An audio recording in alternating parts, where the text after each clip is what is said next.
무려 1조 원대의 손실을 입힌 이명박 정부의 자원외교 뒤처리를 위해서 국민연금을 동원할 계획을 세우고 있었다는 사실이 드러났습니다. 석유공사는 캐나다 하베스트 유동성 위기 대응 방안으로 1억 3천만 달러, 우리 돈으로 무려 1,140억 원 이상의 국민연금을 투입할 계획을 세우고 있었다고 합니다.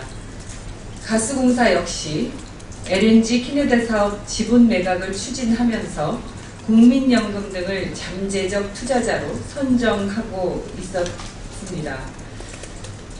용납할 수 없는 일입니다. 국민연금은 하늘이 두 쪽 나도 지켜야 할 국민의 재산입니다. 부실 자원외교에 막대한 세금을 쏟아부어 국민을 배신한 것도 모자라서 이제는 국민의 미래에 손을 대서 그 뒤처리를 하겠다는 발상을 하다니, 도대체 이런 발상이 가당키나 한 일입니까? 분명하게 경고합니다. 밑빠진 독에 물 붓기에 책임을 져야 할 사람은 국민이 아닙니다. 이런 황당한 발상을 근절시키기 위해서라도 이명박 전 대통령과 당사자들이 국회 국정조사장에 나와서 진상을 소상히 밝혀야 합니다. 새누리당은 더 이상 자원외교 5인방의 증인 채택을 방해하지 말고 제대로 된 조사가 진행될 수 있도록 협조할 것을 강력하게 촉구합니다.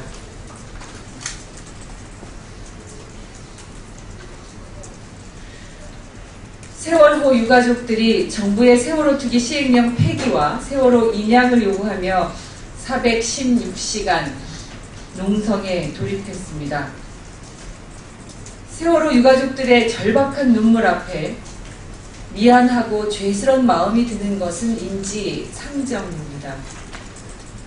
그리고 우리 평범한 국민들의 심정일 것입니다. 그런데 어제는 경찰이 대통령 면담을 요구하며 청와대를 향하던 유가족 2명과 시민을 현행범으로 연행했다고 합니다. 언제든 만나겠다던 대통령의 약속이 아무리 휴지 조각이 되었다고 해도 정말 이건 아닙니다. 정부의 무능으로 한순간에 생떼 같은 자식을 잃은 부모에 대한 도리도 아니고 국민에 대한 예의도 아닙니다. 누구를 위한 경찰, 누구를 위한 정부란 말입니까? 유가족을 맞이해야 할 것은 철옹성 같은 벽이 아니라 바로 대통령입니다. 정부가 진상규명을 막으려고 작심한 것 아닌가 하는 국민의 의구심이 커지는 것은 무엇보다 대통령에게도 불행입니다. 정부는 지금이라도 연행된 유가족과 시민들을 풀어주고 대화에 나서야 합니다.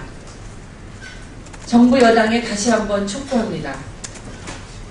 세월호 국조특위 정상화하고 시행령을 철회하는 것이 더 이상 죄를 짓지 않는 길입니다. 대통령께도 다시 한번 말씀드립니다. 안전한 대한민국을 만들겠다는 다짐이 여전히 유효하다면 더 이상 시간을 끌어서는 안 됩니다. 세월호 특조위와 유가족의 면담 요청을 즉각 수용할 것을 다시 한번 촉구합니다. 이상입니다.